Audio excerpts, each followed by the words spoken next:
Hi, again, my name is Mary Brower. My sons Theodore Tiller, also known as Teddy or Ted Tiller, and Daniel Tiller come here since they were small. I've been coming probably about 20 years. I've probably been a member for about 18. And as many of you know, my son Ted has undergone some medical difficulties in the last couple of years. When your child gets sick, your world stands still. Your whole focus is on getting them well. You are the center of a tornado, a vortex. Everything continues spinning around you. You work, your family, your bills, but you can't focus on these things. You can only focus on what gets them well. Tornadoes hit unexpectedly. You may have some preparations in place, but you're never fully prepared. To my benefit, thanks to Snook, I had attended Pulse's course on patient safety advocacy, where I learned some of the skills that were invaluable in dealing with the medical system. Thanks to this class, I carried my son Ted's medical records with me to the emergency room in a Pulse tote from one of the seminars, and was able to give the doctors who were totally unfamiliar with his rare disease some information on his disease, all the doctors' names and phone numbers for them to call and learn about his special needs. I carried forward test results, EKGs, and drugs, a list of drugs that were not permitted because they would jeopardize his care with this disease. I carried a notebook to record his medications and new test data, and took advantage of the antibacterial wipes to keep his room and equipment free of bacteria. Despite all these preparations, Ted came to the hospital with a probable aspiration pneumonia and then had 2 other infections while he was there that sapped his strength and delayed his recovery. It was members of this congregation, Kyle and Eileen, who helped me get Ted to the emergency room that day. I was just coming off a bad cold Christmas week, and Ted showed signs of getting the bug the following week. He was lethargic for 2 days, and then on the 3rd day ran a low-grade temperature. Luckily, when I got home from work that day, I sat with him. He was sleepy, and I just happened to catch a glimpse of his nails, and they looked like they might have a blue tinge to them. But I was a little confused because his hands were warm. I called Kyle, who's an EMT, and Kyle said we better get him to the hospital. Kyle came to my house to help me get him to the hospital of my choice, as opposed to calling the ambulance. And Eileen met us there. Ted was admitted and within a few hours was intubated and attached to a ventilator machine. Lori Bellafiore, who works at the hospital, came up to the room to check on us just as a crew of people arrived to force the ventilating tube down Ted's throat. Lori was a great comfort as she continued to visit me almost daily and give me a break to either take lunch or take a nap. I slept at the hospital as well as the rehab facility every night since Ted was admitted December 29th. He's still in a rehab facility, but we're working to bring him home soon with the tracheotomy, the ventilator, and a feeding tube.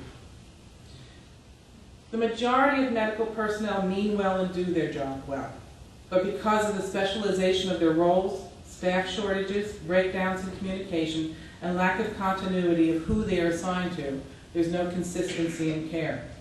There were numerous serious issues and concerns that transpired during his stay, such as an adverse reaction to medication, being given medication he wasn't supposed to get, and lack of hand hygiene, which can spread disease.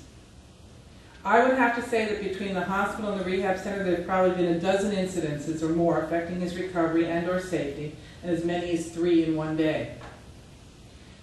An unintended but very real result of having someone as sick as Ted and a family is the effect it's had on his younger brother, Daniel. Between working my job and attending to Ted's growing neediness, Daniel's needs have often been left on the back burner. He's in the unenviable position of watching his brother deteriorate and wondering if the disease will hit him. It's a genetic disease that we didn't know we had in the family. He has not received the attention he deserves from me during this. To this end, my family and I have been very blessed to be part of this congregation. This community has watched my children grow, supported, and nurtured us. As soon as people became aware of our situation, we had help coordinating visitors and keeping people posted. Our wonderful friends here at Snook had visited, watched Ted while I took a break, or got a meal or shared a meal with someone. Ted has received cards and notes that he reads and knows that he's cared about. The bullies learned their lesson, the book Ted wrote and had published, all with the help of Snook friends, was displayed. Eileen brought it for a display in his room, and he sold 4 copies in the hospital.